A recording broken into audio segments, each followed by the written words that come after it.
Welcome to this edition of our Committee on the Present Danger China's webinars on the unrestricted warfare the Chinese Communist Party has been waging against the United States of America for decades.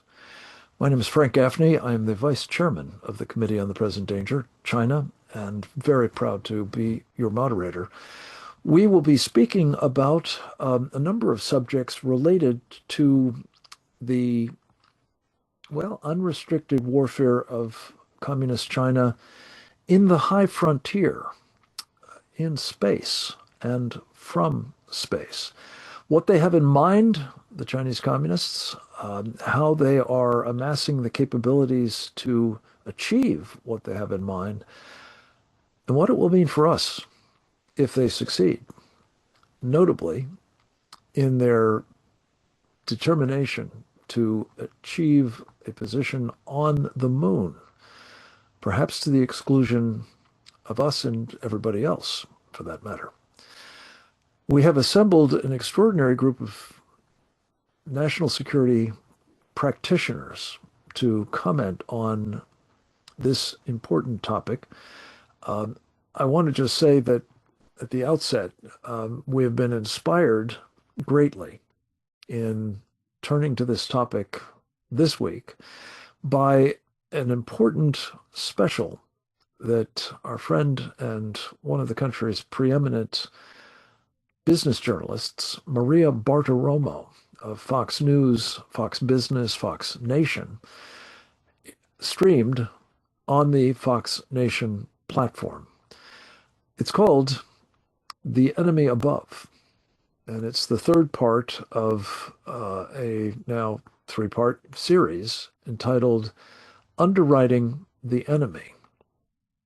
And we will be hearing from one of the, we hope two of the important contributors to that program, but one who has in particular been intimately involved in making the case that in so many areas of unrestricted warfare, including that involved with the military pursuit of dominance in space, it's been made possible by underwriting from mostly unwitting American investors, thanks to sweetheart arrangements between Wall Street denizens who manage their money and the Chinese Communist Party, who are exploiting such funds to our great detriment.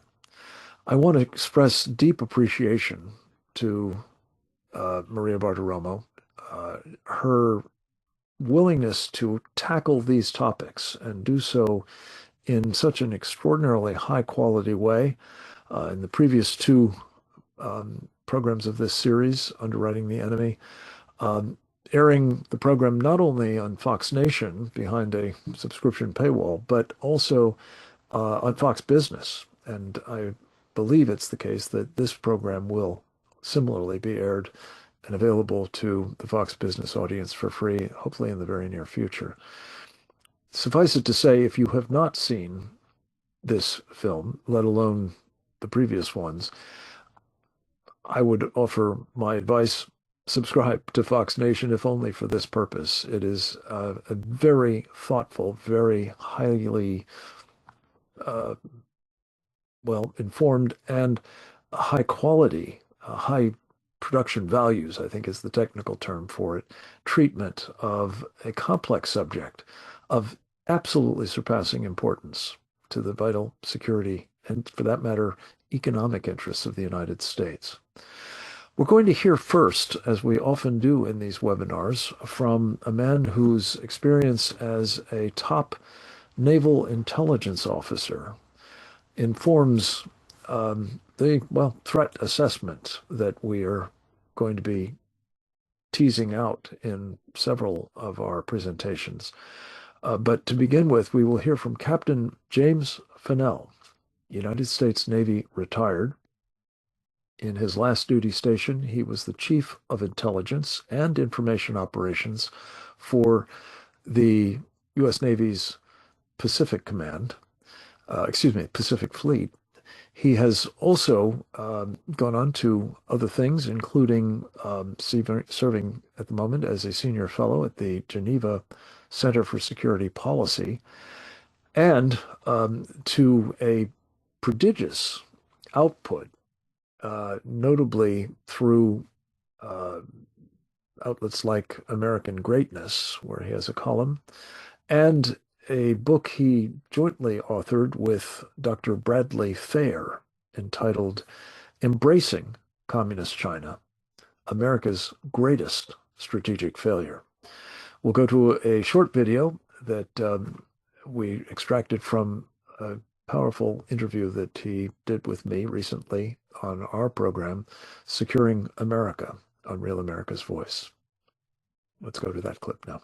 Space is the, as you've probably heard the saying, the ultimate high ground when it comes to warfare. And all of our systems inside the U.S. Department of Defense are relying upon space-based assets, satellites and precision targeting and navigation tools that come from space that allow us to know where we are precisely on the Earth, allows our ships and aircraft to be able to navigate from point A to point B, and allows, more importantly, the ordnance that we fire to get to the right intended target for the right effect.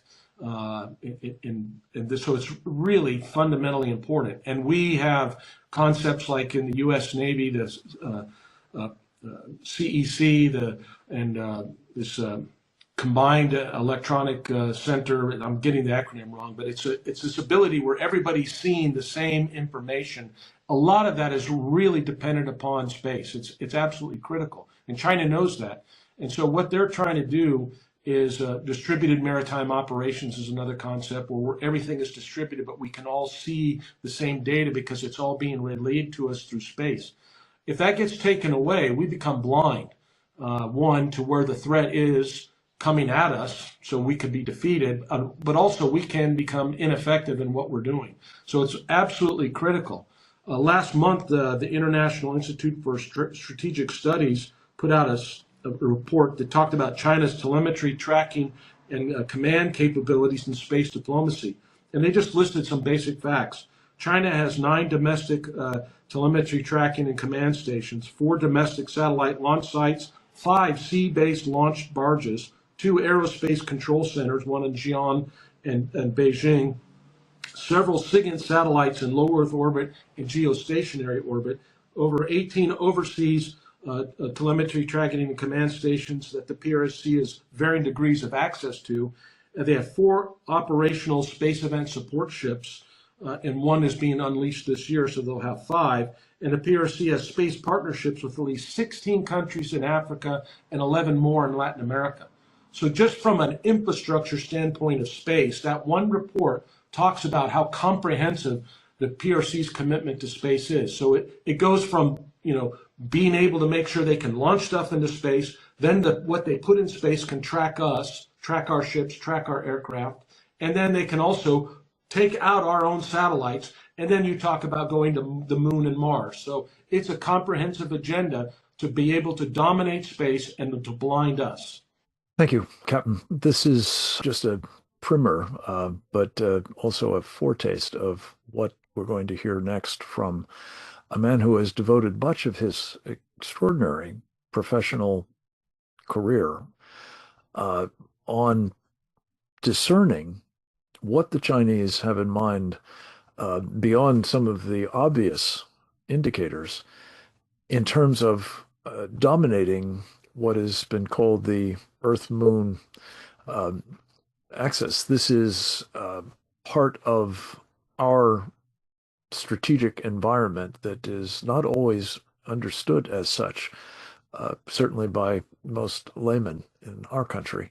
But the Chinese certainly appreciate it enormously and are acting to exercise full control over it, as Richard Fisher made very clear in his contributions to Maria Bartiromo's special, an important piece of the factual underpinning of the assessment that we are in a space race, certainly with respect to the moon, but arguably much more broadly.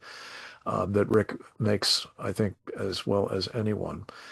He is the senior senior fellow of the specializing in Asian military affairs at the International Assessment and Strategy Center. He's associated with Global Taiwan Institute and is the author most recently of China's Military Modernization, Building for Regional and Global Reach. The next edition might want to augment that to galactic reach to be more accurate in terms, especially of the subject of today's briefing. Rick, it is tremendous to have you with us. We thank you for doing so on very short notice, but this program would not be nearly as well informed were it not for your contribution to it. So please take over. The floor is yours, sir. Thank you for inviting me to your stellar panel today. It's quite an honor, as it was certainly an honor and a privilege to contribute to Maria Bartiromo's program on Fox Nation. Let's make it very simple. China requires hegemony over the Earth, Moon, Mars system in order to reinforce its ambitions for hegemony on Earth. Chinese Communist Party's goal for hegemony on Earth is quite clear. It has built a global economic powerhouse of commercial outreach around the world. This commercial outreach is led to the development of myriad political networks in most countries on this planet. And this agenda combines to facilitate the spread of Chinese strategic and military power. The military follows commerce, follows the flag. That holds true for the Chinese Communist Party. It seeks to project its military power. It doesn't care how it will do that. It will kill millions of people on Taiwan to turn Taiwan into a veritable aircraft carrier for global military and space power projection. It will go north to Okinawa, conquer that island, go south to the Philippines, conquer those islands. It won't stop until every democracy is under its dominion, including ours. But in order to make sure that it can sustain its hegemony on Earth, it needs hegemony in space. Think of it.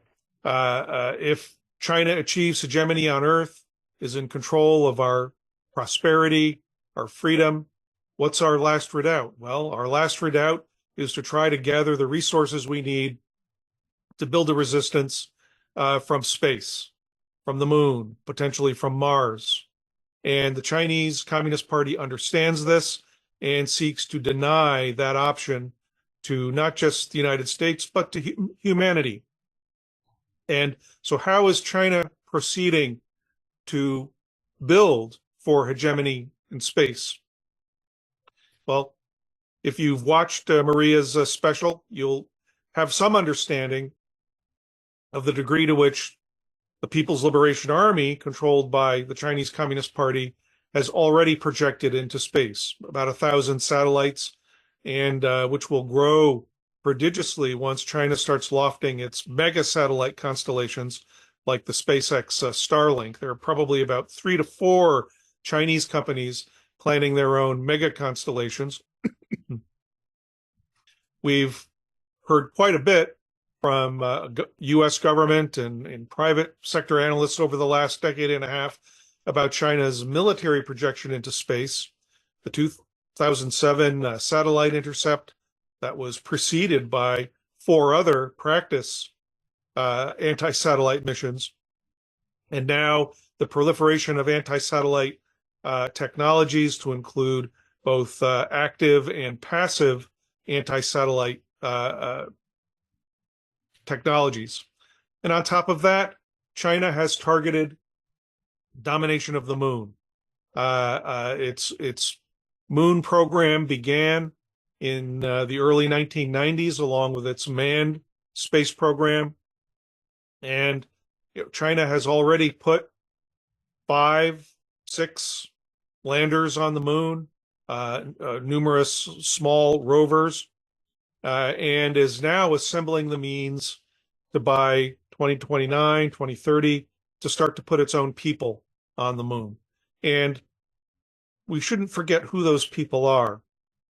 Chinese astronauts all belong to the astronaut corps of the People's Liberation Army. First and foremost, their mission is to defend the security and the interests of the Chinese Communist Party, no matter what they be. They are soldiers. When they go to the moon, they will be soldiers for the Chinese Communist Party. And just in the last 3 weeks or so, China has tested a stationary escape system for its Long March 10, its new Mengzhou manned space ship. Just late last week, it tested a version of its manned moon lander called Lanyue. It has a special test facility that simulates low gravity, and the full scale lander was tested in that regard. Just yesterday, China conducted a stationary test of its large space launch vehicle that will be carrying the Mengzhou and the Lanyue to lunar orbits and to the moon. The static test apparently was successful, and all of these pieces will start coming together next year, when it's expected that the Long March 10 will begin suborbital and then orbital testing, and we can expect probably an unmanned Chinese moon lander test by 2027, 2028, preparing for the manned event in 2029 or 2030. But even before Chinese astronauts begin arriving on the moon, China will deploy a constellation of satellites around the moon. These satellites will be for navigation, for communication, and observation. They will form an initial network for controlling what happens on the moon. They can be joined by combat satellites, and this constellation will be extended to Mars, probably by about the turn of the decade, in preparation for China's manned Mars program. And all of this, of course, is controlled by the People's Liberation Army for the benefit of China's strategic goals, which, as I've already mentioned, include establishing hegemony over the Earth, Moon, Mars system. The manned space program, the manned moon and manned Mars program, basically provide a cover for the People's Liberation Army to deploy military assets amongst the so-called scientific assets in order to be able to counter or American space assets, and also to control access to the moon and access to the Mars, which, in a sense, China wants to control humanity's access to the future space economy, estimated to eventually amount to trillions of dollars in annual commerce. China wants to control this. It wants to have the power to deny this wealth to the democracies. It wants to be able to preserve its dictatorship over the Chinese people by ensuring that no other power on Earth is able to access the power of space, the wealth of space, in order to oppose its hegemony on Earth. That hegemony on Earth is, of course, very much uppermost in our minds. The issues of the wealth of space that you've touched on, I think is something we're going to want to explore with you in Q&A. If you can stick around, we've got two other presenters we want to hear from before we get to that, though. One is another individual, as I mentioned earlier, who was instrumental in, I think, helping prepare and participate in this important program, Maria Bartiromo's special, The Enemy Above. That would be Roger Robinson Jr., another very important contributor to these programs and the work of the Committee on the Present Danger China, a man who served President Reagan as his senior director for international economic affairs on the National Security Council. He had a very substantial role in helping President Reagan craft the strategy for taking down the last totalitarian communist regime that sought our destruction, namely the Soviet Union. Subsequent to his time in the Reagan administration, he served for many years, both as the chairman and the vice chairman of the U.S. China Commission on Economic Security Review Commission, excuse me, a wonderful sort of source of second opinions that the Congress has mandated and supported over the years. It's often done very important work in challenging what we've been assured is true about the Chinese Communist Party and its activities. Roger has been associated with the Prague Security Studies Institute, which, together with the Coalition for a Prosperous America, just yesterday released an important report to which he will make reference, I think, in the course of his remarks, which we pre-taped earlier today as, again, part of our program, Securing America, Real America's Voice. We're going to go to his video input for today's program and thank him for that he rendered on Maria's earlier in the week. Let's go to Roger Robinson's video now. There's no question that China is determined to achieve space hegemony. They have looked at this as the primary asymmetric vulnerability of the United States that they can exploit to not only keep up with us, but to defeat us, both regionally and perhaps even globally, if they're able to execute their strategy in space, which is laden with counter-space weapons. So consistent with this goal, you can imagine their determination to win the moon race, which we have been hobbled in our technical ability and as well as funding. The Artemis program has been behind. We are not on a positive trajectory right now. We will need a push from the president and the administration in a priority resource funding mode in order to win the moon race. Now, the consequences of not doing so are dire. It is the strategic high ground. The Chinese, if they land on the moon, it will be in the dark side of the moon, probably the Shackleton crater, which is the most promising from the perspective of water, and being a lasting outpost for other travel in the solar system. So it's an essential way station, but it's also the life-giving quality of the moon could be there. They will plant their flag and on day one execute an instant replay of their illegal activities in the South China Sea, where they claimed the entire sea that controls 3 to 5 trillion a year in trade, virtually the entire South China Sea. And like that circumstance, they'll demand that we have their permission henceforth in order to orbit, land on, or operate in strategic sectors of the moon, like the one I've just mentioned. Now, you can imagine what an intolerable circumstance this is. I think they'll bring direct ascent missiles, co-orbital ASATs. They will bring high-energy lasers.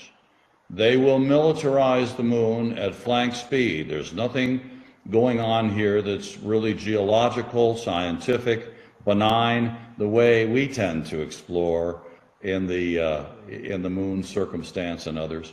So this is a very perilous circumstance we're in right now.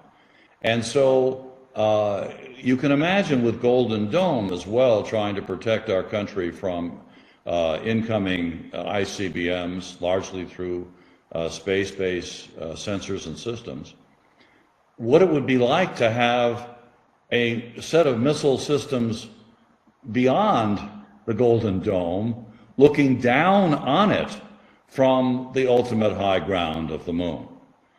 So there are lots of different dimensions to this. Palmer Luckey of Anduril Industries in the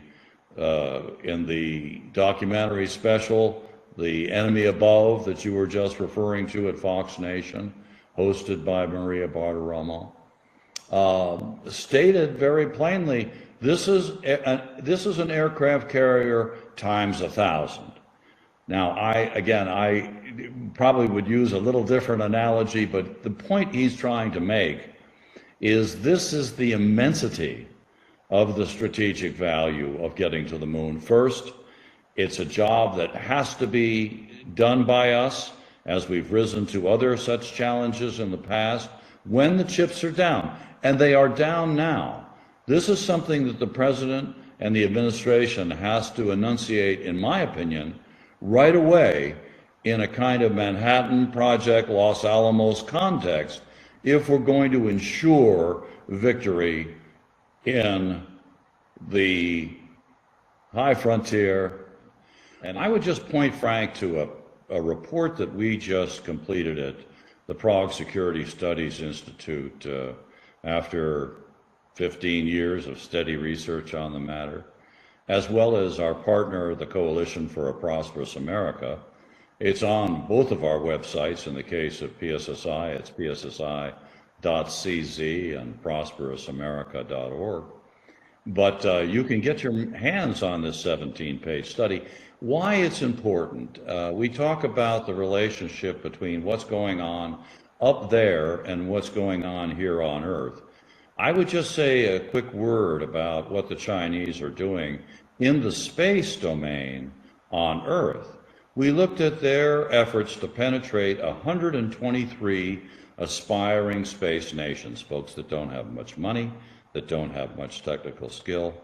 And their approach to an international space partnership, as they called it, which are proliferating to scores of countries as we speak, is along the following lines. They'll come in and say, look, have we got a deal for you?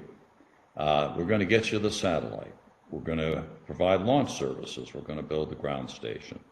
We're going to give you our positioning, navigation, and timing service, PATO. I'll get back to that in a moment. We're going to give you the operating personnel, the training, and subsidized financing, so that it's just $10 down and you've got yourself a space program. There are a couple of small caveats. One, you will have sole source contracts with us henceforth, meaning your space sector is now ours. And the second is that you'll be voting with us in all multilateral space fora, particularly those that control the governing standards and norms for space. We want those to be our terms of references, not the democratic countries of the world. So thanks in advance. You'll be signing on with us in an effort to achieve those majorities in places like the UN. So that's what we found here. More troubling still, Frank, not surprising to you, is that the Chinese military companies, space companies, who are the ones that are the front organizations for the CCP and the PLA, who are out there under PLA control, as is the entire Chinese space program, and they are attracting funds from our capital markets as well as our private equity funds. They have a number of subsidiaries, if not the companies themselves, that are listed on various exchanges in the world. We're buying their stocks and bonds, if you can believe it. We are funding in no small part the Chinese military space program today, run by the PLA. We are funding our potential demise in the moon race. Now, it sounds like a grandiose statement. It sounds a little bit of hyperbole here, but I can demonstrate all of this with empirical fact. That's the beauty of finance. It's a two-party thing. We can prove what we're saying, and this is the way it is. So the folks in the audience right now, unwittingly, in their index funds in particular, are helping fund and fuel the Chinese space hegemony that they seek, the moon as their domain that they seek. And it is Wall Street, yet again, and the private equity companies that you need to look to, both asset managers, index providers. They loaded up on thousands of Chinese companies that are in our markets, some 5,000, that are sitting there collecting money and being traded in the world's most prestigious markets, which gives them entree everywhere in the world with our good housekeeping seal of approval. You know this, but you do, as you properly pointed out, need to look at this holistically. This is of a much bigger piece of funding the PLA and its modernization efforts through billions, scores of billions of dollars annually, without which they couldn't be anywhere near the peer competitor threat that they are. Roger Robinson, thank you. I'm so appreciative that you were able to tie in that bit about the financing of our demise. That is a hallmark of course, your work and that of our Committee on the Present Danger, China. We're going to hear from another member of that committee, Captain Fennell and Rick Fisher. I'm very pleased to say are also members of the committee. Roger has been collaborating with it for years, but from a sort of council view. But Greg Autry is truly one of the country's preeminent experts on space policy, space programs.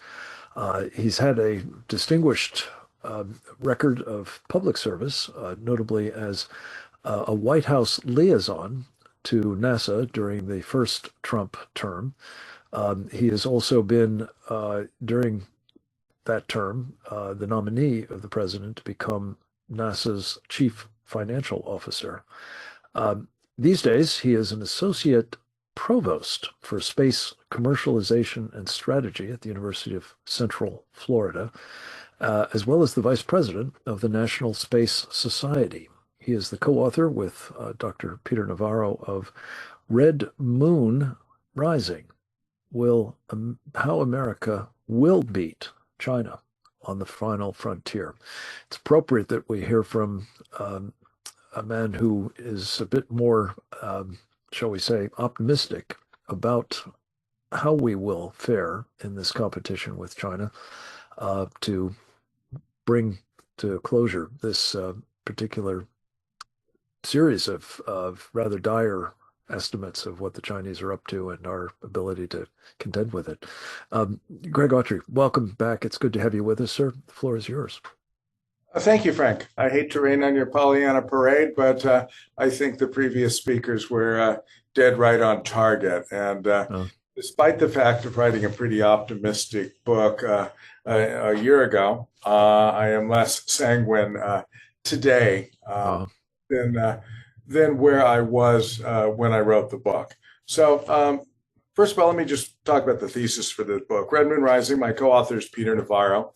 You might know that Peter and I worked together, 13 years ago no more than that, 15 years ago on Death by China, the book, and then the film, which was endorsed by then Citizen Trump at the time, and pretty controversially made the assertion that China was not our good friend in trade, in military cooperation, in environmental cooperation, and a number of other factors. At that time, there was a broad assumption among American intellectuals, in particular among American business leaders, and certainly in American academia, that working with China was the best thing that we'd ever done.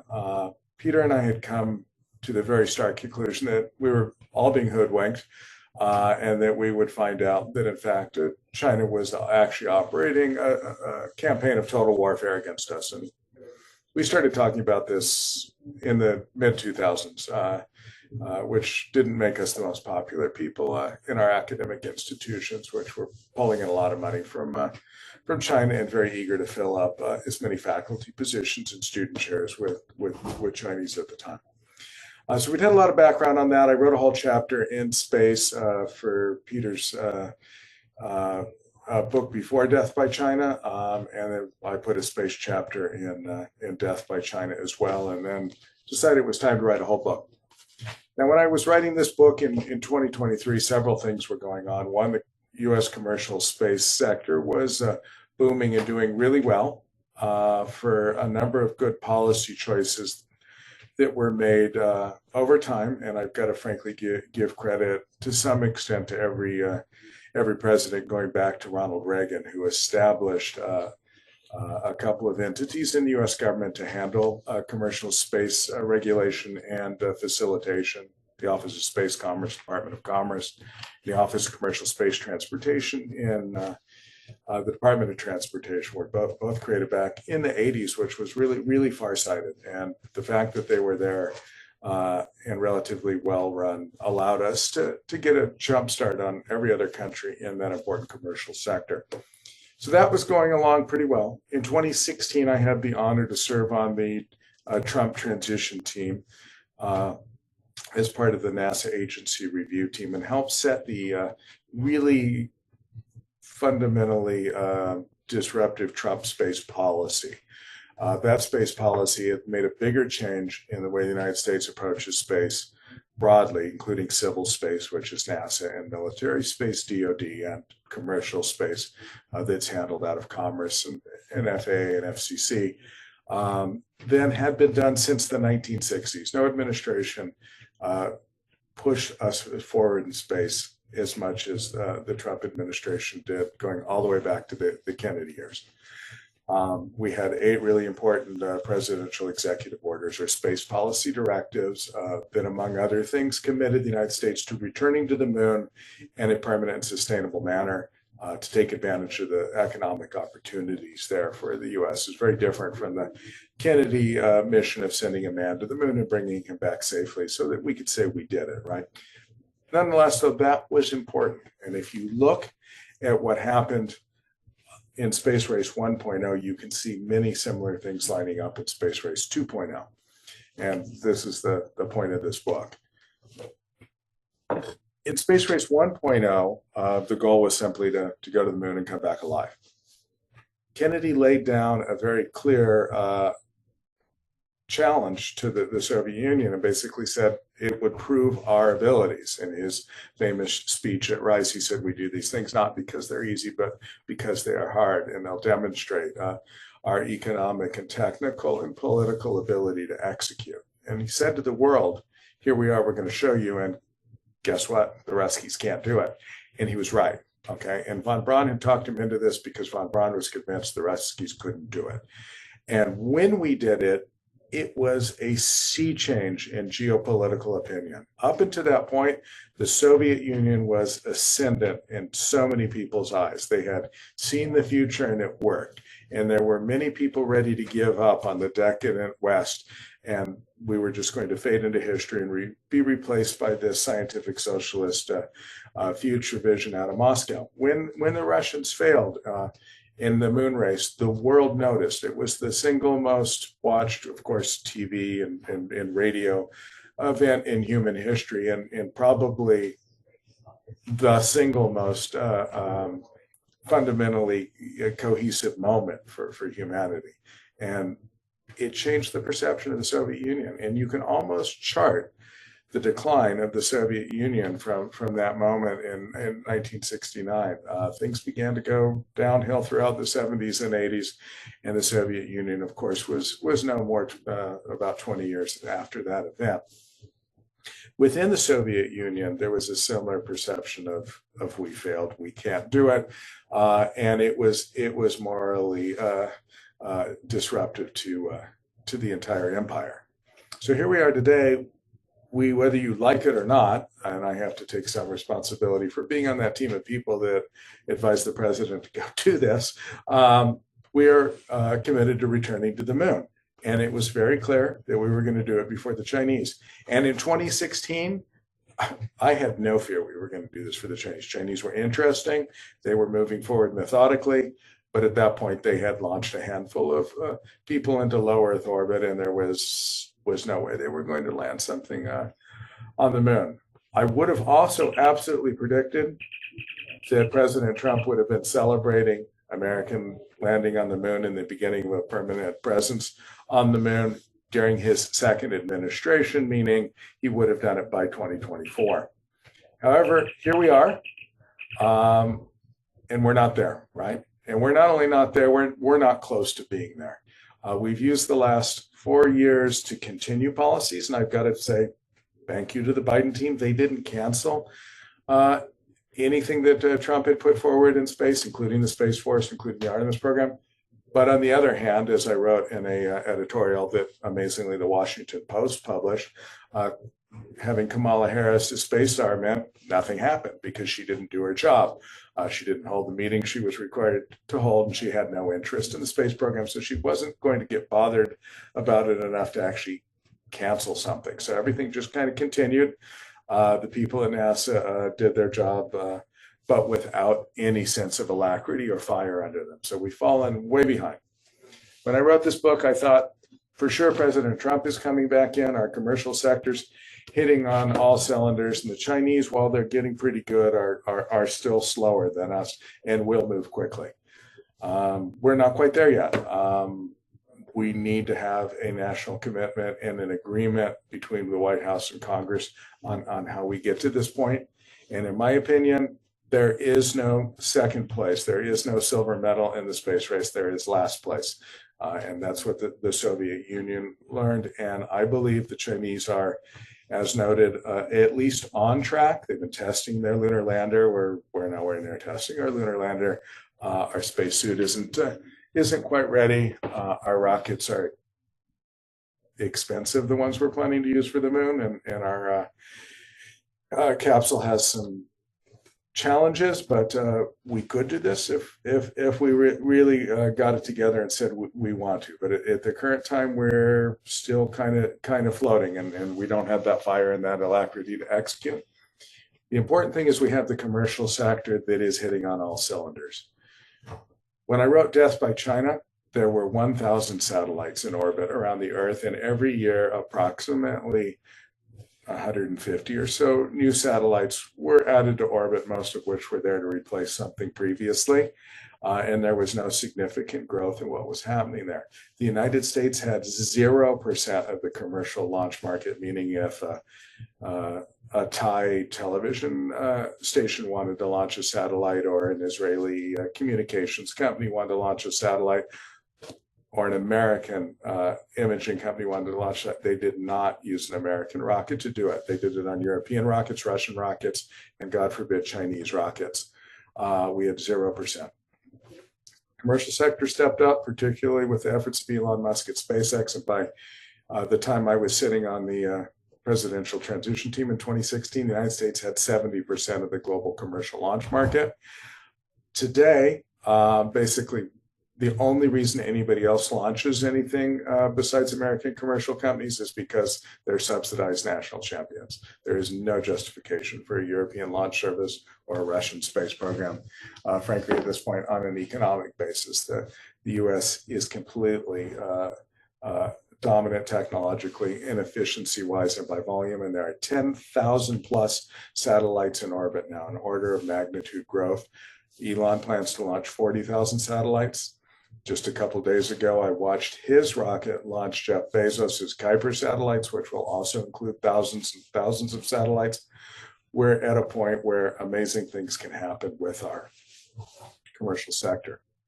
But we've got to have government policies that think strategically and make sure that we leverage those to beat our international competitors, because we have learned, as detailed in Death by China and so many other industries, that if we are not strategic, that the Chinese will destroy our excellent companies. We watch this happen in steel. We watch this happen in toys. We watch this happen in consumer electronics.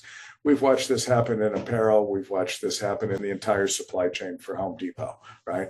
Any industry, no matter how good the American companies are, will be destroyed when a national state competitor targets those companies one by one with price gouging, price dumping on the market below cost for as long as it takes to destroy the American company, subsidized purchasing of the American company, infiltration of the American company to steal their intellectual property, both with human assets and via cyber attacks, and just all sorts of sabotage around the world to make sure the American companies fail. And they have just done this so well. Solar panels, perfect example of exactly how not to help an American market succeed. We basically pumped a lot of money into R&D side of solar panels for years, and then into a few specific companies under the Obama administration, but we let the Chinese come and just rape those companies, hack them with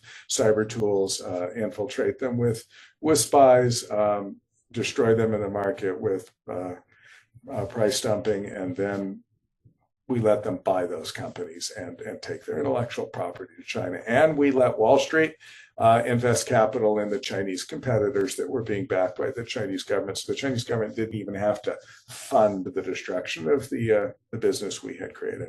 China is on target for commercial space exactly the same way, and they intend to destroy these American companies. And I have every reason to believe they will if we don't react strategically. If we take the libertarian, just get government out of the way and free market magic will happen, I tell you, we're going to end up exactly where we were with every other industry that they wiped out. I'm the biggest believer ever in free market competition within a free market.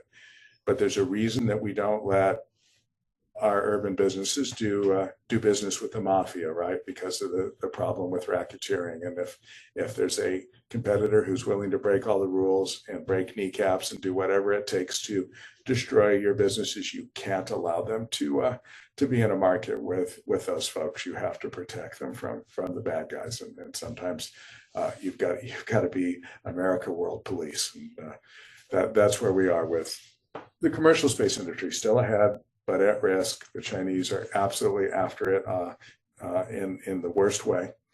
And on the government, civil, and military side, the Chinese are catching up with us and preparing to leapfrog us in every way. They have successfully landed robotic landers on the moon multiple times in recent years, bringing back samples. Meanwhile, the United States has actually had failures trying to land on the moon using our new commercial landers, which is fine, and it's part of an iterative process of learning. But in the world's vision, China looks good, and they're ready to execute on a human moon landing. China has returned samples from the moon. We had to just cancel our Mars sample return program because it had grown too bloated, inefficient, and over budget. And frankly, the Chinese are going to beat us to that Mars sample return without a doubt. So at this moment, I am concerned, waiting to hopefully see an announcement of a new NASA administrator shortly, and hopefully the establishment of a National Space Council like we had during the first Trump administration that will lay out strategic national goals and move us forward with a sense of alacrity. There's some really good things coming out of the Trump team recently, most notably some changes announced 2 days ago in an executive order to address regulation issues within the commercial space industry, and most specifically take that Office of Space Commerce, restore it to its position, reporting to the Secretary of Commerce to create new capabilities for the Office of Commercial Space Transportation and create a new individual position to report to Sean Duffy that head of DOT, who is also the interim head of NASA for Trump. Super excited about that. Really great idea to fund nuclear power systems in space, starting with nuclear power systems on the surface of the moon. Really critical to fulfilling the president's commitment to a sustainable presence on the moon, because the moon has nights that last 16 days long and get to hundreds of degrees below zero. You've got to have a consistent power source, and it can't be solar because it's nighttime for 16 days. So nuclear is super important there. I'm excited about the direction we're going. We need to really kick it up a notch, and soon. That's what I've got, Frank. Happy to take it. Greg, thank you. You've set a very rich table for us. I'm delighted that Rick Fisher is still with us, and we can have a bit of back and forth. And thank you for, the corrective right out of the gate that you're not Pollyannish about this at all. And I'd like to focus, if I could, on both the Chinese side of the ledger and our own, to sort of round out our conversation here in the next few minutes. Roger Robinson talked about the Chinese being able to, essentially dominate. And I said, I think the Earth-Moon axis, I meant the Earth-Moon system. You've added Mars into the mix. The reported timeline for the Chinese getting to the moon is 2030. I guess I'd like to start by asking both of you, do you think that's in fact what they're shooting for, or do you expect to see them getting there sooner? Again, sooner than us, more to the point. Many Chinese unofficial commentators expect an initial formal manned moon landing by 2029. The Chinese officially say 2030, but it wouldn't be beyond Chinese capabilities to stage something of a surprise and get there up to a year before that point. Now, of course, we'll also... Before 2030 or before 2029? Yeah, before 2030. But we'll also be seeing from now until 2030, a kind of constant stream of test exercises. The Space Launch Vehicle will go into low Earth orbit. It will conduct circumlunar missions around the moon. It will bring unmanned passenger capsules, unmanned moon landing vehicles to lunar orbit. There may even be an unmanned landing of the moon lander, and then a recovery back into lunar orbit. All of this will be trumpeted via the Chinese propaganda edifice, which is deep and massive, and it will end up being a constant cacophony of inevitable Chinese progress towards the moon, whereas as much as we admire all of his accomplishments, SpaceX, Starship, blow up on the Earth or in orbit, have yet to succeed in achieving one orbit. Blue Origin, the other candidate for a moon landing vehicle, is making some progress, but not very rapidly. And it does not appear that the American current goal of sending people to the moon by 2027 is going to be met. Now, I'm happy to be wrong in that estimate, but the pieces are not coming together very quickly. And our enemies, China and Russia, fully understand that creating military incidents on Earth, creating wars on Earth, is a sure way to divert American attention and American funding away from the goal of getting to the moon and then getting to Mars. I would gladly put every dollar that I have on the bet that China will beat us to the moon. That's where we are right now. That's not destiny. That is the direction we're heading right now. And most of this is not entirely a technical challenge. It's a policy challenge, and it's a way of thinking about the problem. And I want to be fair. We mentioned SpaceX in Blue Origin. They're both developing landers that are far, far more capable than the Chinese lander. The SpaceX lander will put 100 metric tons on the moon. I would have to look up the capacity of the Chinese lander, but you're talking probably a handful of tons at the most, and you're probably talking about a couple of people versus potentially you could put, frankly, dozens of people on the moon with the SpaceX vehicle. The Blue Origin lander is going to land considerably more than the Chinese in weight, be reusable, and also be capable of carrying 4 or more people to the surface of the moon. Both of these systems are just much more sophisticated than the Chinese. But my question is, when the Chinese beat us, is Congress, the next Congress, mind you, not this one, whatever Congress exists in 2028 or 2029, or the White House, whatever White House we have in 28, 29, going to keep funding our silver medal effort? I don't think so. I think that's very dubious. I fear we followed what exactly the Soviets did when they lost the first time and said, we're not putting good money after bad. There's nothing to show here. We've got real problems right here at home, many of which the Chinese are helping to create and exacerbate intentionally every day. And let's deal with those problems. So I believe we have to be both first and best. And right now we're on track to be best, and that's not good enough. There are ways to be fair. Greg, let me ask you to respond to something that Rick was talking about earlier, and Roger to some extent as well, and that is this idea that the Chinese would have of actually exercising military control of the moon. Rick, I hadn't heard about this idea of having orbiting satellites around the moon, exercising that before they get actually physically on it. But could you comment on whether that's the trajectory as you see it that they're on, and what are the implications of that? Congress may not have, much of a say at that point. There's military control, meaning you have the physical kinetic power to stop other people, and then there's legalistic control, right? And they're going for legalistic control first.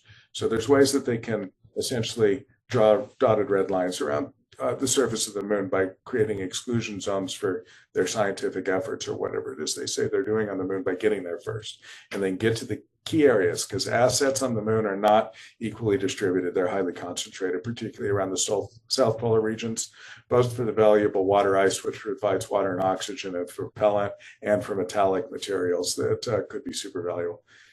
In orbit, I wrote a series of 4 articles in Forbes last year on lunar orbital congestion. There are only 4 stable orbits around the moon. The moon is very different from the Earth from an orbital dynamics perspective because of these large concentrations of metals and a big bulk near the south pole of the moon and a couple other places called mass cons that create irregularities in the lunar orbit. So there aren't a lot of good orbits, and you could, in fact, fill them up pretty quickly and make it impossible for anybody else to put orbital assets in. Once you control that high ground, you're perfectly capable of controlling what happens on the surface from a military standpoint. So, Rick, to the extent that we're focused now on potentially losing the moon, what's the right response as you see it? Is it, as Roger has indicated, a kind of, I think he called it Manhattan Project on both Maria's special and here, and is the kind of thing that Greg has talked about in terms of our commercial sector being able to step up and overcome some of the problems with the government effort, likely to be the way to go, and what inducements, as you see it, are needed to make that happen? Can you comment on that? Well, Frank, the Chinese challenge is going to be developing in ways that are seen and unseen. There are Chinese academic space engineering journal articles that advocate for the placement of a lunar space station at the L1 Lagrangian point, which is a sort of point of equal gravitational pull between the Earth and the moon. I mean, when you go out into your porch or backyard and look up at a bright moon, if the Chinese were to put this space station at L1, you could take powerful binoculars or sort of a medium hobbyist telescope and see this thing. It would be there right in front of your face, and it could potentially be armed with cannon or missiles, energy weapons, and it would be a toll booth that we would have to get around in order to access our future bases on the moon. Right now, both China and Russia and the United States have plans to put nuclear power plants on the moon. We need nuclear power plants on the moon because of the rotation of the moon. The lunar night lasts about a little over a week. There's no sun, there's no solar energy. So a nuclear power plant is a logical and a very necessary addition to be able to sustain an unmanned and a manned presence at our future lunar bases. Unfortunately, at least the early version for a Chinese moonlander has essentially two stages. One stage is the can with the man that lands on the moon. The second stage is a propulsion module about the same size as the manned lander. The Chinese plan to put their moonlander in orbit many months before they send the manned spacecraft to dock and then transfer the crew to go to the moon. But the propulsion module will also be used to slow the manned module down, to get it closer to the surface of the moon before the engines on the moon lander then take over and achieve the final landing maneuver. But just before the manned cabin, as they call it, takes over the mission, it will detach from the propulsion module, and the propulsion module will then crash into the moon. This was a method originated by the Soviet Union in their early manned moon program that quite literally never got off the ground, but they definitely tried. And so I look at the next decade in which China, Russia, and the United States are building a greater presence on the moon, deploying these very necessary nuclear power modules. And there's the Chinese just basically bombing the moon. Now, they may try to reassure us that their propulsion module will make a controlled crash nowhere near anybody's essential settlements. But, that's a threat in itself, that yes, they could conduct a quote-unquote accident that could target our nuclear propulsion system, nuclear power system on the moon, and create great havoc for our lunar program, the willingness of our partners to cooperate with us, especially if the so-called accident involves loss of life. Any comments on your part about that? I am in full agreement with that, and yeah, I think that that is where we are. I don't see any reason why we can't counter all this, but their system is well designed, and they've been executing well, and it is simpler, and there's every reason to believe they will get it done, as he mentioned, a year or two ahead of schedule, which just so. Let me ask you this. I think it was you, Greg, who was talking about this enormous wealth to be tapped in space. Could you explain a little bit more about where that resides? Is this mining the moon, mining asteroids? Is it some other kind of, tourism, commercial operations there? And would that create perhaps an incentive for getting much more serious about this, that you'd think national security considerations would be sufficient, but evidently not? starting with the national security considerations. So the U.S. Space Force has been created. It was a very important thing to do, to create a group of people whose mission is very clear, whose leadership understands the domain from the top down. Back when most of the space assets were under the Air Force, you had some over in the Navy and some over in the Army. And all of those people were led by leaders who did not understand what they were doing. That wasn't great. So we're in a better position. The question is, what is the purpose of the Space Force? And kind of within the Air Force point of view, the purpose of the Space Force is to help provide tools that allow for air superiority during terrestrial conflicts. And from the Army and Navy standpoint, it's to augment their forces on the ground. When you start talking about the fact that we're going to have an economy in space that's producing value by extracting resources from heavenly bodies and creating new things, and you need to defend that from a peer competitor, you start getting an area where there are people in the military and Congress who will oppose you talking that way. They want space to be a kumbaya global commons, or they maybe just don't want to worry about it, but they don't want to give Space Force that mission. Space Force needs to have that mission.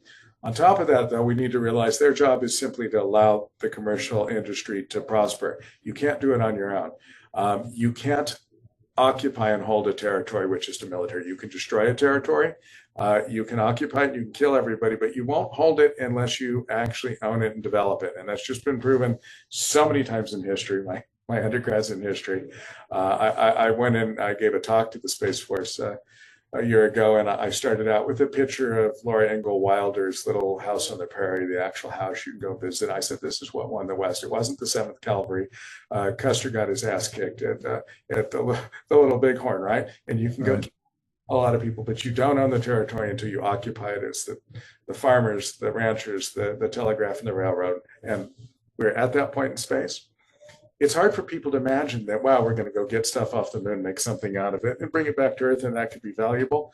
But it was totally hard to imagine that you would go all the way across the Atlantic Ocean to the New World and do agriculture or manufacturing and ship those products back. At first, it was, if it isn't gold, we don't care, because it's not worth doing anything else because of the high transportation cost and risk. But as that got more and more regularized and de-risked, now we literally ship concrete across the Pacific Ocean because supposed market forces.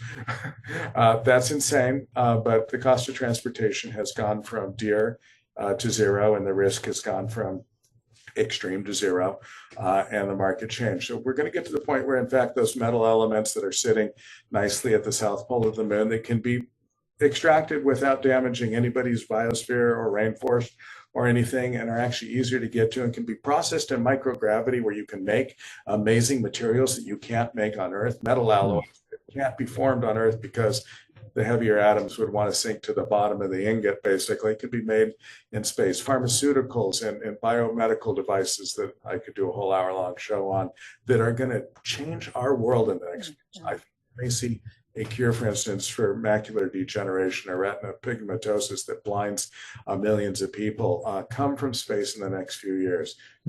Very promising cancer cures, very promising cures for arthritis, Alzheimer's, and other things because of the chemistry and biology you can only do in microgravity. Those will come back to us, but we need to be able to defend it. Frank, the Chinese are working, have been investing in 2 space economic projects that could be transformative on Earth. The first is they are investing heavily in trying to be the first nation to master fusion energy, essentially creating the chemical reaction of the sun within a contained vessel, contained by magnetic power, but with the ability to produce just exponentially far greater power than even a nuclear fission reactor. And they envision using helium-3 mined on the moon, where it is said to be quite plentiful, transporting that helium-3 back to Earth in order to efficiently and immediately achieve nuclear fusion superiority. That alone would put the oil barons of the Middle East out of business. Now, the second transformative project would be simply building phenomenally massive solar power gathering satellites in space, and then being able to beam that power through the atmosphere to collectors on Earth. When I spoke with Chinese engineers a little over a decade ago at the International Astronautical Congress, they told me that, yeah, they were within 5 or 6 years back then of being able to master the transferring of electrical power from space through the atmosphere to Earth gathering systems. I don't know for sure whether they have in fact achieved that, but they have multiple institutes, multiple experts, multiple PhD projects dedicated to this problem. And we know for a fact about their plans to deploy the massive solar power gathering satellites. Yeah, they will do that, and those satellites are dual use. They can both power a city and fry one, depending on how you tune and focus. Indeed. I remember Lieutenant General Steve Quast, one of, I think, the more visionary senior officers in the U.S. Air Force, talking about those power options years ago, and it sounds as though this is now in prospect. Let me ask you both to comment on something that Roger alluded to. If to some extent what's going on here is understandably, there are a few other things going on, but the president is not giving this focused attention. And it would seem, things like setting up the Space Council, for heaven's sakes, should be, an afternoon's work rather than something that's still not done 7 or 8 months into the administration. But he has made a personal priority, as you both know, of course, of having a missile defense. He calls it the Golden Dome, part of which is going to be in space. And if Roger's right that what you're talking about, if there is a Chinese military capability, an offensive capability behind your lines, as it were, for Golden Dome, that would conceivably, compromise the whole operation, and would presumably be something that would be very much requiring the president's immediate attention, would it not? Most certainly, yes. By initiating, committing the country to a national missile defense to include a low Earth orbit, a medium Earth orbit element, yes, you're all automatically creating a new front line of the moon and also beyond. So yes, Golden Dome requires today, and will definitely require tomorrow, a cis-lunar collection of capabilities to not only, to first anticipate any threats from the moon, and then, of course, the ability out there and beyond to deal with those threats, to take down those threats. You said threats to the moon. You're talking really threats from the moon. From the moon. Well, right? Yes. Yeah. There's threats from the moon, there's threats to our assets on the moon, and then there's threats to our Golden Dome assets in space. Because when you're on the moon or at higher altitudes than where Golden Dome will be operating, then you've got the high ground on that. So your defense posture has to continually evolve. But we've got to be firm. One gets the sense that President Trump understands this. I think that he does, and I don't want to fault the president for the fact that we're not moving forward with alacrity on these programs. They're very busy. They were handed a shit show from the last administration. Sorry for using that word, but I don't know what else to say. We've got the border problem. We've got a crime problem. We've got a massive trade problem, and China is working us on a dozen fronts. So, well, when Obama canceled the moon program, he gave the Chinese 10 years. That was a massive self-defeat. But I'm not going to point them at the current administration. Yeah, let's get on with it. It would be nice to see the vice president step up with the Space Council, because that is by law the the role of the vice president. It's the only legal obligation the vice president of the United States really has, is to chair a National Space Council and hold a meeting once a year. It's time to get going on that if we're having a meeting this year. Indeed. Well, I'm perhaps a little more inclined to be critical here, but if that is indeed a statutory duty of Vice President Vance, and given what you've laid out, and as of Roger and Jim Fennell here in this webinar, the idea that this it would be sufficient unto the day to have an annual meeting of the Space Council, if it's not a weekly meeting, it would seem to me it ought to be at least maybe more than once a month. But let me just, if I could, and you can, spare the lash as you wish, but it does seem that this is a policy problem first and foremost, and that the technologies are available to us if we have the wit and the will to pursue them.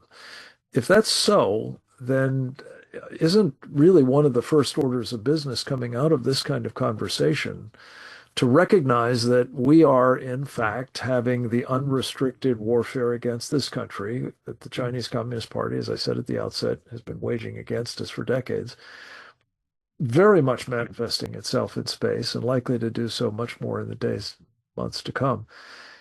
And that this has to be addressed as a matter of the most urgent national security importance, including by getting an organization like the Space Council that is expressly, I think, meant to address that sort of thing, fully engaged. Yeah, I just want to say the Space Council is the top people in government. It's cabinet members. It's the chairman of the Joint Chiefs of Staff, Sec Def, Sec Transportation. No, I appreciate that. They're not going to meet every month, but their people need to be. So you need an executive secretary of the Space Council who's very effective, like we had Scott Pace from George Washington University during the first Trump administration, amazingly effective. If you got somebody like that there to make sure, Frank, that all the things are rolling forward so that when the actual cabinet level people come together once or twice a year with the vice president, they approve things that are smart and ready to go, then it'll work. But yeah, the mechanism needs to be in place. Again, Rick or Greg, as you wish, the issue of the role of a space command. You talked about Space Force a moment ago, but a space command. General Whiting, of course, appeared the 4-star commander of it in Maria's program. Are they stepping up? Or is this something that, by virtue of the fact that I guess it's still sort of nestled in the Air Force, some of its activities at least, and that competes with the other priorities of the services, constricting what should be the leading edge of making the national security case for the kind of changes in policy and programs that you're talking about here? Especially this year, we've certainly heard a great deal of aspiration from across the board, from military, space, command level leadership. They're very reluctant to go into specifics about what it is they're actually going to be putting up there to defend our assets.